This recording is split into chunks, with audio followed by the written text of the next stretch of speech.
Selamat datang di channel Vlog Masel. Jangan lupa subscribe, like, komen dan aktifkan notifikasinya. Selamat menonton. Bab 44. Bukan hak. Kenapa kau bisa menyakitinya, Nak? Tanya Puja mengerutkan kening. Catherine menghela nafas. Ceritanya panjang, Mong. Jawab Catherine tersenyum menatap orang yang melahirkannya tersebut. Dedi tidak akan memaksamu lagi untuk memilih pendamping hidup. Yang penting kamu bahagia dan tidak main kabur-kaburan lagi. Ucap Louis.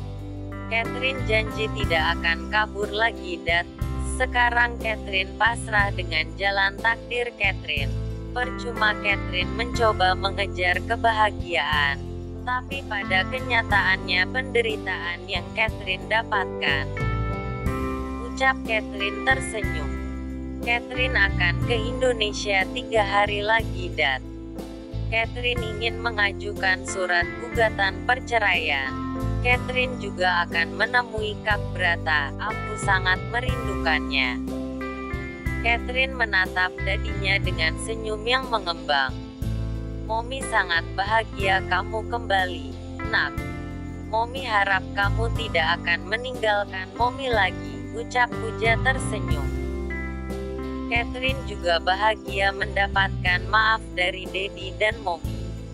Ucap wanita itu. Kamu sudah bangun, Nak?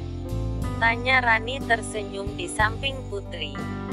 Gadis itu tersenyum, lalu mencoba untuk duduk dan bersandar pada sandaran tempat tidurnya. Makan dulu, sayang. Rani menyodorkan sesendok bubur pada gadis itu. Lalu Putri pun melebarkan mulutnya menerima suapan dari mominya tersebut. Gadis itu makan tanpa bicara dengan disuapi Rani sampai habis. Gadis itu pun tersenyum lemah saat melihat seseorang yang baru saja masuk ke kamarnya. Bagaimana keadaanmu sekarang? Tanya Rian datar. Baik, Dat.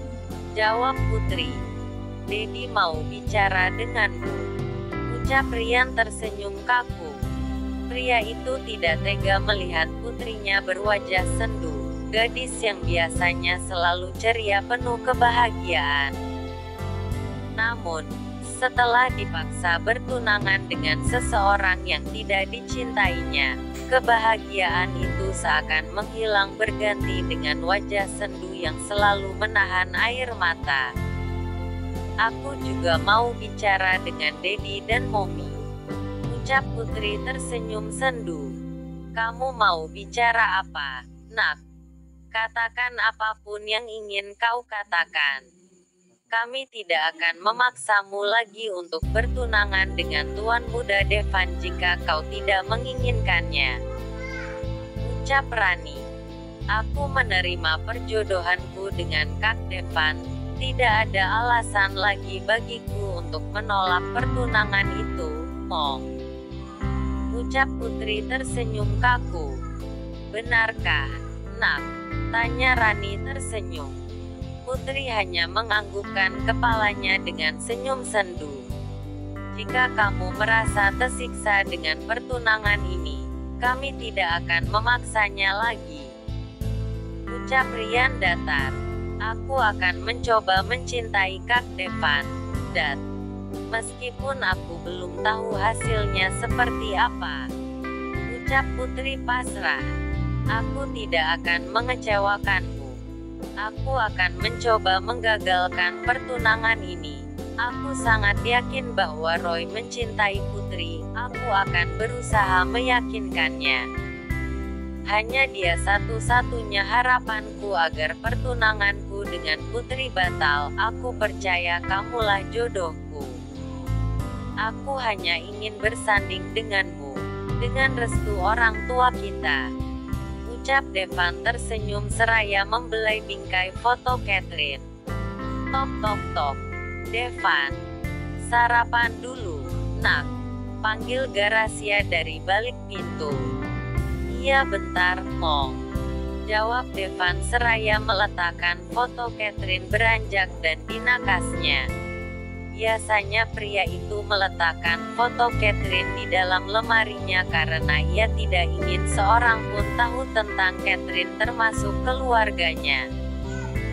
Devan sadar bahwa Catherine bukan tapi cintanya yang begitu besar pada wanita itu dan membutakan segalanya. Devan pun menutup pintu kamarnya dan menyusul Gracia ke ruang makan. Bab 45. I love you. Seminggu berlalu. Kini Devan dan Putri berpakaian yang senada. Keduanya kini sudah berada di atas pentas dan siap saling bertukar cincin. Devan pun mengambil tangan Putri, ia perlahan menyematkan cincin itu. Namun, sebelum cincin itu terpasang dengan sempurna, pria itu melihat Catherine di balik punggung Putri. Namun, wanita itu menghilang di tengah keramaian para tamu undangan. Catherine, gumam Devan. Pria itu langsung melepaskan tangan Putri hingga cincin itu jatuh menggelinding dan berhenti tepat di sepatu seorang pria. Devan diam mematung, ia tidak sadar bahwa dirinya kini menjadi sorotan para tamu undangan. Dev, suara Brian mengagetkan pria tersebut. Devan yang tersadar dari lamunannya, kini bingung apa yang akan ia lakukan selanjutnya. Semua orang di gedung itu sibuk mencari cincin itu.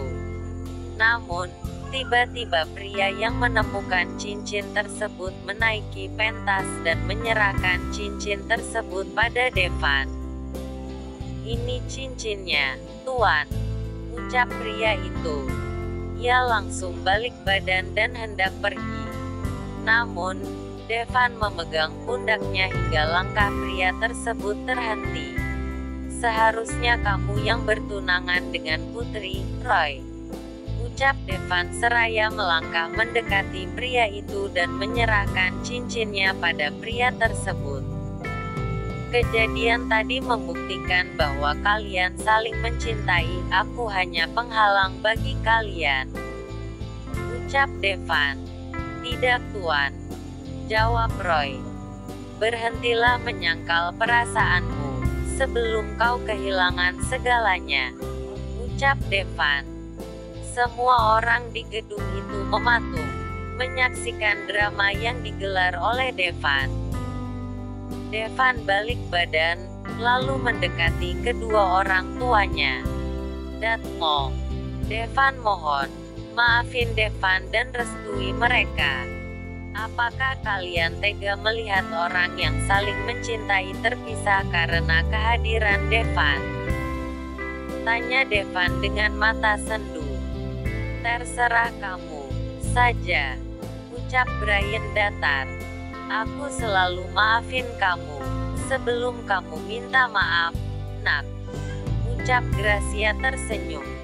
"Terima kasih Datmo," ucap Devan seraya mencium tangan orang tuanya satu persatu.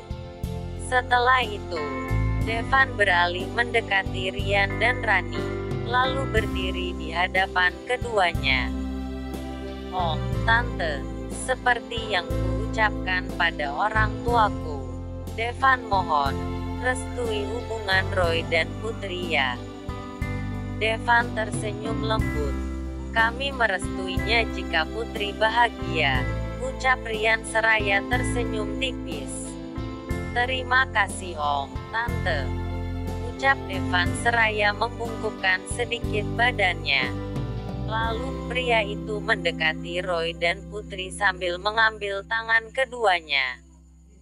"Sekarang kalian tunangan, dan kalian tidak perlu menyembunyikan perasaan kalian masing-masing," ucap Devan tersenyum.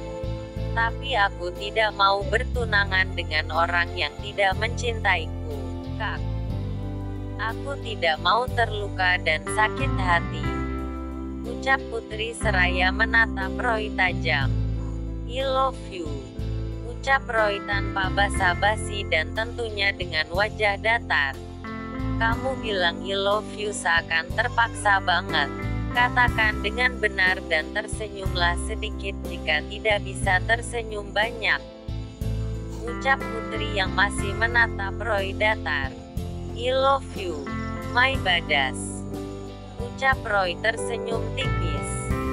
Seketika senyuman putri mengembang mendengar ucapan Roy, orang yang membuatnya tergila-gila sekaligus terluka karena penolakannya. I love you too, my prince. Jawab putri tersenyum dengan air mata haru dan kebahagiaan yang membuncah. Suara gemuruh tepuk tangan pun meramaikan suasana di gedung tersebut. Acara pertunangan itu tetap dilanjutkan dengan Roy sebagai pengganti Devan. Setelah Roy dan putri resmi bertunangan, Devan turun dari pentas dan mencari sosok wanita yang membuatnya hampir gila.